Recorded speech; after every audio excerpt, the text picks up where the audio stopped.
Hello and welcome to Gaming Klud, and today we'll be looking at Disney Infinity 2.0. This game came out on September the 18th, 2014, and is basically on every single platform except for Wii and PC. So yeah, this will be an overview on everything that you can get so far. So let's take a look at this first. This is the starter pack. Basically, if you're going to own Disney Infinity, you'll be getting the starter pack. You'll be getting basically the default character set of Iron Man, Thor, and Black Widow. Comparing it to Disney Infinity 1, it's got Disney Infinity 1 also came with a default set of 3 characters and a default playset, which is sort of this clear, translucent, sort of cloudy, misty, translucent playset or holographic representation of the world that's going to be generated. This one is just one world, which is the Avengers Tower, Stark Tower, Manhattan. So how Stark Tower in the middle, and will be a frozen Manhattan. With Disney Infinity 1, it was multiple sets with Jack Sparrow, Monsters University. Well, not Jack Sparrow, Pirates of the Caribbean, Monsters University, and basically the Incredibles playset. So we had 3 figures and 3 playsets, while this one has 3 figures and only 1 playset setting. With that, of course, you'd be getting your game. Whichever platform you choose, obviously, would be whichever platform the game comes on. You also get a power base, which is exactly the same as number 1, as Disney Infinity number 1. It doesn't even have number 2 written on it, so you can just use your number 1 if you have number 1. Basically, thin power base with USB cable that plugs into your console.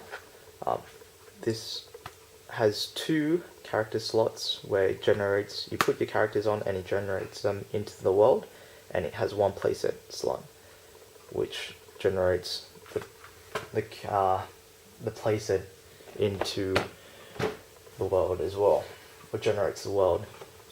With the Avengers set right now, you can get 3 characters. You can get 3 characters for each playset.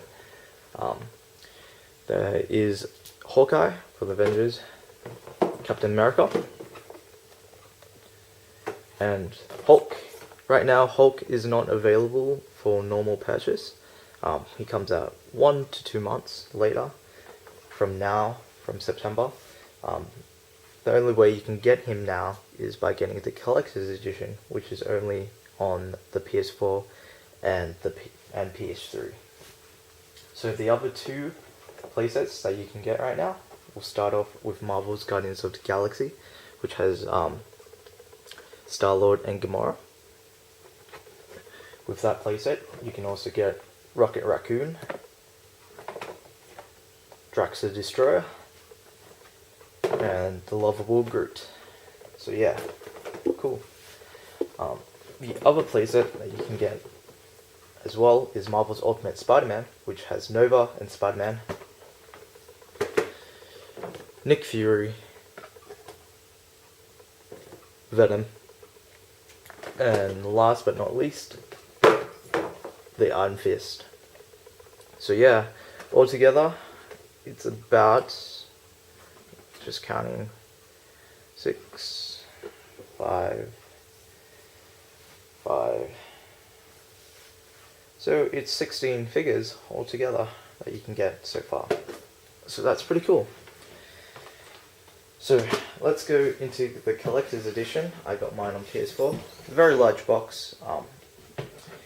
All together, when you put the collector's edition back together, in the whole box, this box weighs about 6 kilos. It's very heavy. It's one of the biggest collector's edition out there. I think it's possibly even bigger than Titanfall right now, and Titanfall is pretty big itself. And I reckon for its size, it looks like it's worth it, right? But we'll get into that a bit later. So right now, as you can see, it's got the sort of cartoonish, anime-ish picture on the front of the Avengers. This set does come with all the Avengers, so you wouldn't have to buy it later. It also comes with the standard starter pack and this really cool base. Also, like I said, it comes with Hulk a bit earlier. On the back, it has basically, it tells you whether or not each figure is which ones which playsets they're able to be played in, and what they can really do. Really, that's also shown on the back of the stand pack as well. Basically, it's just this front, sort of like a slim cardboard, which is basically on every single collector's edition, that just wraps around a plain, bland black cardboard box that holds everything in it. And in that cardboard box would be the box for the stand, and the standard edition, the starter pack, and the 3 figures that come in with the Avengers as well. So yeah, nothing really special here, it just says Marvel Superheroes, Disney Infinity, Play Without Limits, and inside that box is basically the eye catcher, the main piece for the collector's edition, the actual stand itself. Sort of underwhelming in a way. I thought this would be basically replace the power base, this being the power base itself. I also thought this is a misfire, sort of, that they could have, or missed opportunity where they could have incorporated 4-player co-op, seeing how many spaces, how many character spaces, or how many characters this can actually hold itself, that they didn't include 4-player co-op on the normal playsets, because to be honest, I played 30 minutes of this game, and the in-world game, playing by yourself, it's very bland, and it starts getting very boring without a friend. So having more people play is better, and next time hopefully they realize that. And you're probably wondering if this collector's edition actually had that, how would the standard edition, people that bought the standard edition, play it? They probably, I would recommend them releasing sort of a normal, a more simplified version where you had 4 players come on, but that didn't happen. This is just a stand. Obviously, all these translucent blue parts glow. It holds 4 CC batteries. It's got a screw area over here. I didn't put anything in there because it'll probably corrode in time, and there's no on and off switch. I'm guessing after you put it in there, it's just going to switch on. These would light up. They hold their figures perfectly fine. I've already tested them. They don't really wiggle or anything. Why would you really move this around? But the detail is pretty nice. The only problem is there's a lot of panels. You can see where they sort of put things on. Nothing's very sort of flush. It's very sort of rough, but it's okay really. But yeah, the collector's edition, sort of misfire. It's sort of a nitpick of mine that this isn't actually power based, and also they advertise Loki, but Loki hasn't even come out yet, which is really weird. They should have put Loki with this one, but unfortunately, yeah. So altogether, Disney Infinity, it's an okay game. It's got okay things about it, but it hasn't really changed that much. They haven't put that much into it. They haven't changed that much with it at all. So it's not really a new game. It's just sort of an expansion pack that you can get right now for Disney Infinity 1, which is just a Marvel version of Disney Infinity 1. When I say would I recommend getting it, if you like Marvel, if you like Disney, yes, of course. If you like the toy factor, sure, why not? But you have to, how am I going to say it? You have to consider this. This is very expensive to get everything. The collector's edition itself was $232. So yeah, that comes with the starter pack, and the 3 other Avenger figures with the stand that really doesn't do anything but light up and is a dust collector. Looks cool, but you have to face that every statue in Collector's Edition is really, you open it once and you're never going to really open it again.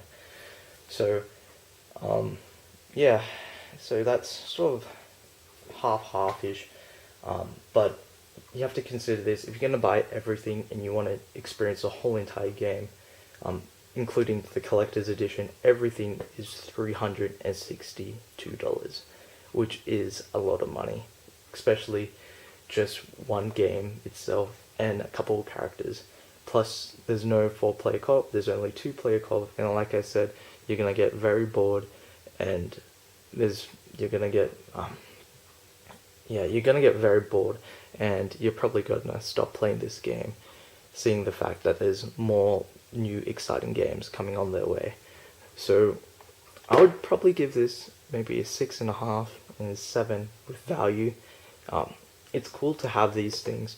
They're very hard to store though, because the Disney Infinity ones, I got all of them, and the storage units and the accessories you can get for them that can store them is very expensive. They're $20 for 3, or you can get the ones that are basically the cubicles, which is $20 as well, and it stores like a couple of them, but it's quite expensive to get these and the accessories.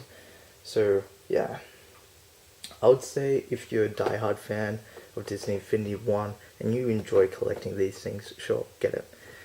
You probably enjoy this as much as I know where I was going with that, but you probably enjoy collecting all of these. So yeah, I think that concludes it. Hopefully you liked my video. If you did, please click the like button below. Please rate, comment, and subscribe. And thank you for watching. See you guys next time.